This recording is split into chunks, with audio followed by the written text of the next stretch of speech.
Subscribe कीजिए education planet YouTube channel को और बेल आइकन को दबाइए लेटेस्ट एजुकेशन और टेक वीडियोस सबसे पहले देखने के लिए।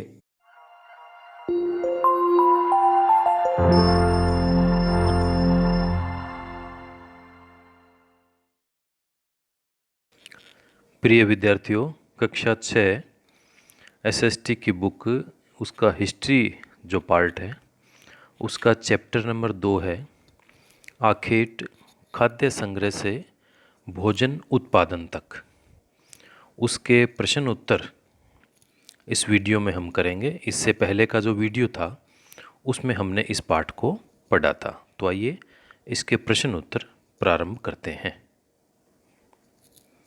प्रश्न उत्तर से पहले हम इस पाठ में जो मुख्य शब्द आए थे उन शब्दों को हम देखते हैं। आखेटक यानी खाद्य संग्राहक खाने के लिए जंगली जानवरों का शिकार करते थे और फल फूल मूल दाने पौधे पत्तियां एवं अंडे एकत्र किया करते थे और मछलियां और चिड़ियां पकड़ते थे। आरंभिक लोग नदियों और झीलों के किनारे रहते थे ताकि सुगमता से भोजन पानी मिलता रहे।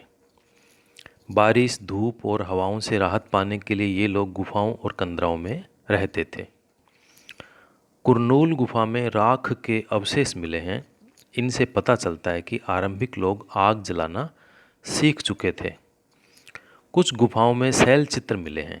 इनमें जंगली जानवरों का सजीव चित्रण किया गया है। इन चित्रों को लौह अयस्क तथा चारकोल से बने गहरेले चमकीले रंगों से चित्रित भी किया गया है। लोग कपास जैसे आवश्यक पौधे उगाने लगे थे। संभवतः लोग कपड़े भी बुनने लगे थे। तो ये पाठ का एक सारांश था। इसके बाद में इसमें कुछ जो नवीन शब्द आए हैं उनकी हम बात करते हैं। उद्योग स्थल, वे स्थल जहाँ से कुंभकार, धातुकार, हाथी दांत के शिल्पी, चूना बनाने वाले, मिट्टी की मूर्ति बनाने वालों के प्रमाण मिलते हैं और पुरातत्वविदों ने इन स्थलों को उद्योग स्थल कहा है। आवासीय स्थल, वे पूरा स्थल जहाँ से झोंपड़ियों और घरों के निशान मिले हैं आवासीय स्थल कहा जाता है। इसके बाद में है पूरा पाषाण काल। पुरातत्वविदों ने आरंभिक काल को पूरा पाषाण काल कहा है। यह नाम पुरा स्थलों से प्राप्त पत्थरों के औजारों के महत्व को बताता है। इसके बाद है मध्य पाषाण काल। इस काल की अवधि 20 लाख साल से पहले 12,000 साल पहले के दौरान मानी जाती है। जिस काल में हमें पर्यावरणीय बदलाव मिलते हैं उसे मेसोलिथ यानी मध्य पाषाण युग कहा गया है। इसके बाद में लघु पाषाण। पुरातत्वविदों ने लघु पाषाण को माइक्रोलिथ कहा है। ये पाषाण औजार सामान्यतः बहुत छोटे होते थे। नवपाषाण युग की शुरुआत लगभग 10,000 साल पहले से होती है। खाद्य उत्पादन, पशुपालन यथा स्थिर ग्राम्य जीवन नवपाषाण स्तर की प्रमुख उपलब्धि है। कब्र, वह स्थान जहाँ मृतक को दफनाया जाता है, उसे कब्र कहते हैं। इसके बाद में मेसोलिथ, जिस काल में दुनिया की जलवायु में बड़े बदलाव आए उसे मेसोलिथ कहते हैं।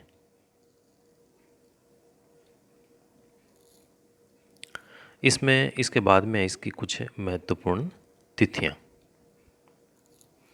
बसने की प्रक्रिया की शुरुआत हुई थी लगभग 12,000 साल पहले और नवपाषाण युग की शुरुआत हुई लगभग 10,000 साल पहले और मेहरगढ़ में कृषि की शुरुआत लगभग 8,000 साल पहले हुई थी। अब जो पाठ्य पुस्तक में प्रश्न दिए हैं उन प्रश्नों को हम प्रारंभ करते हैं। आखेटक खाद्य संग्राहक गुफाओं में इसलिए रहते थे क्योंकि उन्हें बारिश धूप और हवाओं से राहत मिलती थी। दूसरा, घास वाले मैदानों का विकास 12,000 साल पहले हुआ था। तो ख में तो 12,000 आएगा और जो कै भाग है इसमें यहाँ आएगा उन्हें बारिश धूप और हवाओं से राहत मिलती थी।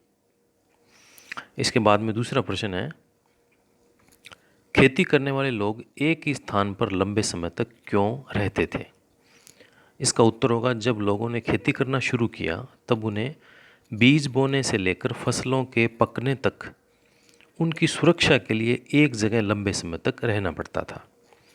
प्रश्न नंबर 3 है, पुरातत्वविद ऐसा क्यों मानते हैं कि मेहरगढ़ के लोग पहले केवल शिकारी थे और बाद में उनके लिए पशुपालन ज़्यादा महत्वपूर्ण हो गया?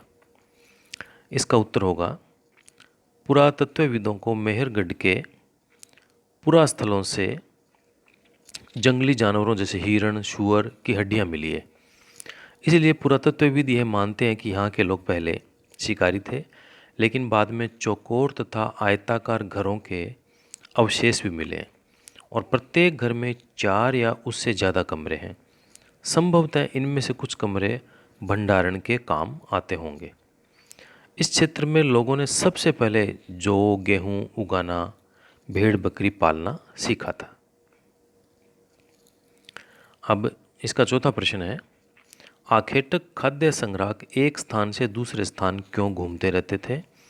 उनकी यात्रा और आज की हमारी यात्रा के कारणों में क्या समानताएं और भिन्नताएं हैं? इसका उत्तर होगा, आखेटक खाद्य संग्राहक भोजन पानी की तलाश में घुमंतु जीवन व्यतीत करते थे। पुरातत्वविदों को इनके रहने की जगह नदियों, झीलों के किनारे तथा कंदराओं और गुफाओं में मिले हैं और आखेटक खाद्य संग्राहक मुख्यतः भोजन पानी की तलाश में एक स्थान से दूसरे स्थान पर जाया करते थे और वर्तमान में लोग रोजी रोटी की तलाश, कारोबार करने तथा संस्कृति का प्रचार प्रसार व भ्रमण के लिए एक शहर से दूसरे शहर अथवा एक देश से दूसरे देश की यात्रा करते हैं। अतीत की यात्राएं जोखिम भरी थी, लेकिन वर्तमान में यात्राएं करना बिल्कुल ही सुगम हो चुका है।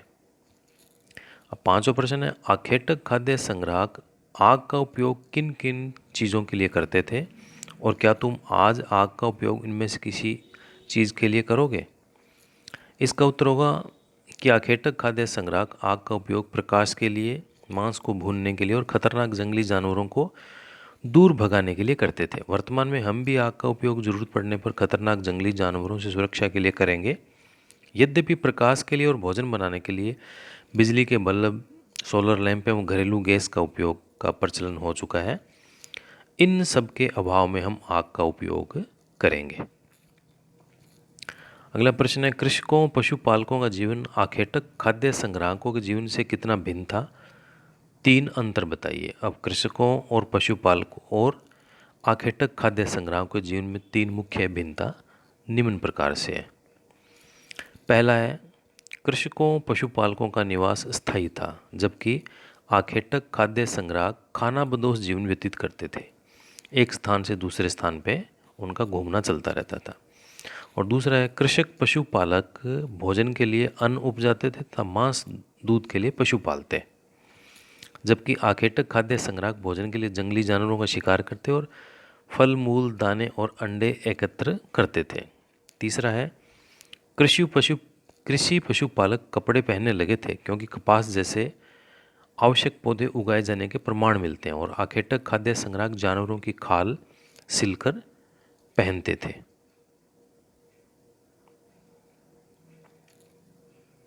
अब ये पाठ्य पुस्तकों के जो प्रश्न थे वो इसमें पूरे हो गए थे। अब इसके अलावा कुछ अन्य महत्वपूर्ण प्रश्न हैं, उसकी हम बात कर लेते हैं।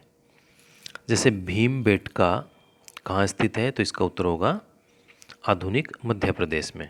दूसरा है, माइक्रोलिथ कहा जाता है, तो इसका उत्तर आएगा, इसमें है से। तो दूसरे में माइक्रोलिथ कहा जाता है लघु पाषाण को। तीसरा है, उपमहाद्वीप में लोगों ने सबसे पहले किस जानवर को पालतू बनाया? तो इसका उत्तर होगा ए, कुत्ते को पालतू जानवर सबसे पहले बनाया था। प्रश्न 4 है, गर्तवास किसे कहा जाता है? तो गर्तवास कहा जाता है गड्ढे के नीचे बने घर को। अब अगला है, पहिए का आविष्कार कब हुआ था? तो इसका उत्तर होगा नवपाषाण काल में पहिए का आविष्कार हुआ था। और छठा है, कुर्नूल किस राज्य में स्थित है? तो कुर्नूल तमिलनाडु राज्य में स्थित है। इसके बाद में छोटे प्रश्न है, आखेटक खाद्य संग्राहक समुदाय के लोग एक जगह से दूसरी जगह क्यों घूमते रहते थे? उत्तर होगा भोजन पानी की तलाश में। और उसके बाद है, मध्य प्रदेश तथा दक्षिणी उत्तर प्रदेश की जिन गुफाओं में आरंभिक मानव रहते थे उनकी दीवारों पर किसके शैल चित्र मिलते हैं?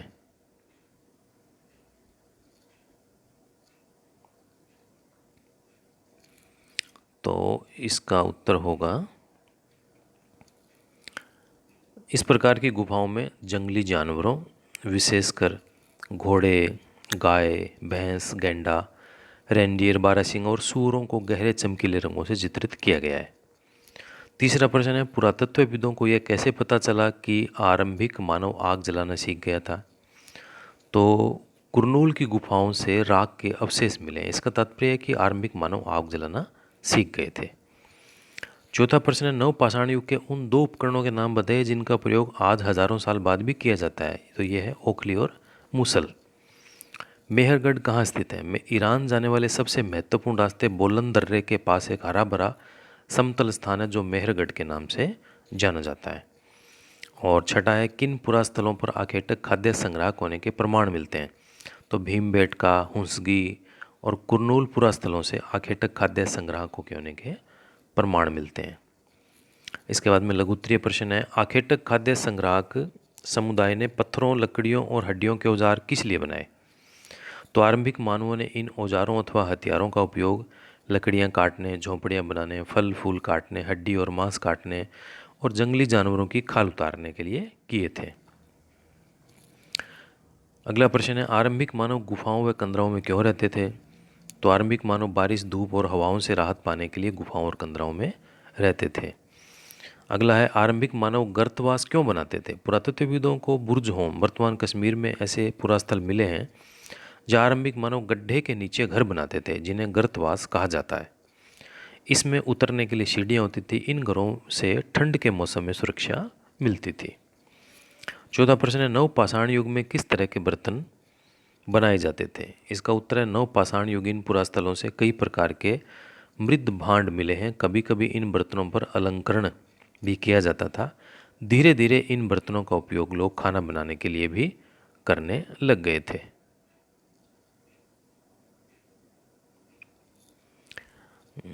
अब अगला है, क्या तुम बता सकते हो कि रहने के लिए लोगों ने कंदरा गुफा क्यों चुनी? ये जो क्रियात्मक प्रकार के जो प्रश्न हैं जो पुस्तक में दिए हुए हैं वही हैं। इसका उत्तर होगा, लोग इन गुफाओं में इसलिए रहते थे क्योंकि यहाँ उन्हें बारिश, धूप और गर्म और सर्द हवाओं से राहत मिलती थी। दूसरा है, क्या तुम बता सकते हो कि सबसे पहले कुत्तों को पालतू क्यों बनाया गया? तो इसका उत्तर होगा, आरंभिक मानव पहले शिकार करके ही अपना पेट भरता था। सामान्यतः कुत्ता भी मांसाहारी होता था तथा इसके पास सूंघने की क्षमता अधिक होती है, इसलिए यह कुछ दूर पहले ही संभावित खतरे को भांपकर चौकन्ना कर देता था। इसलिए लोगों ने कुत्ते को सबसे पहले पालतू बनाया। अब भोजन के अतिरिक्त जानवरों से और क्या क्या मिल सकता है और आज जानवरों का उपयोग किस लिए होता है?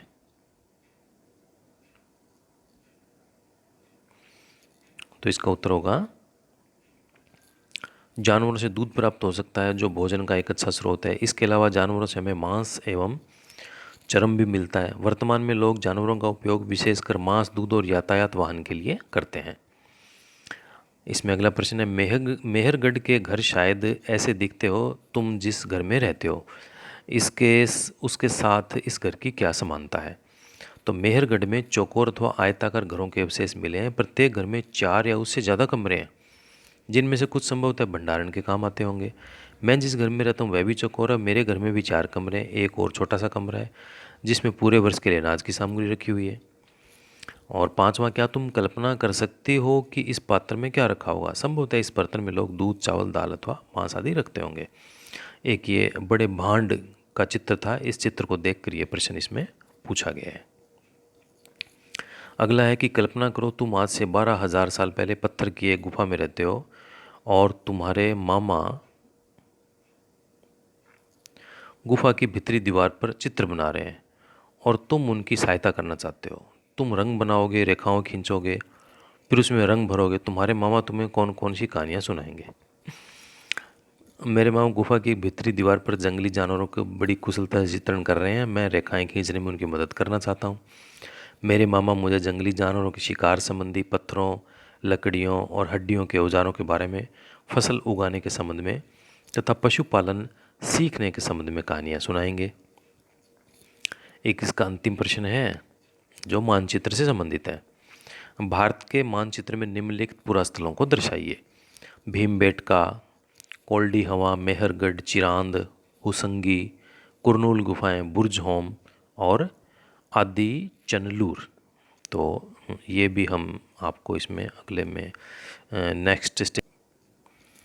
तो भारत के मानचित्र में आप देखिए, ये ऊपर बुर्ज होम और ये इधर मेहरगढ़ 2 नंबर पे, फिर ये भीमबेटका और ये कोल्डीवा, फिर ये चिरौंद और इसके बाद में ये हुसंगी और करनूल गुफाएं।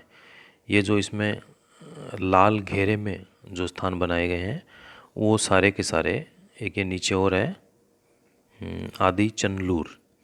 तो ये लाल घेरे वाले स्थान सारे के सारे वही हैं जो हमारे प्रश्न में इसमें पूछे गए थे।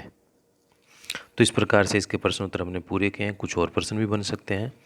आप और नए प्रश्न बनाइए, इनके उत्तर ढूंढिए और इस शानदार पाठ का आप भी आनंद लीजिए। फिर भी कोई बात समझ में नहीं आ रही है तो कमेंट बॉक्स में आप लिखिए और निश्चित रूप से उसका उत्तर देने का मैं प्रयास करूँगा।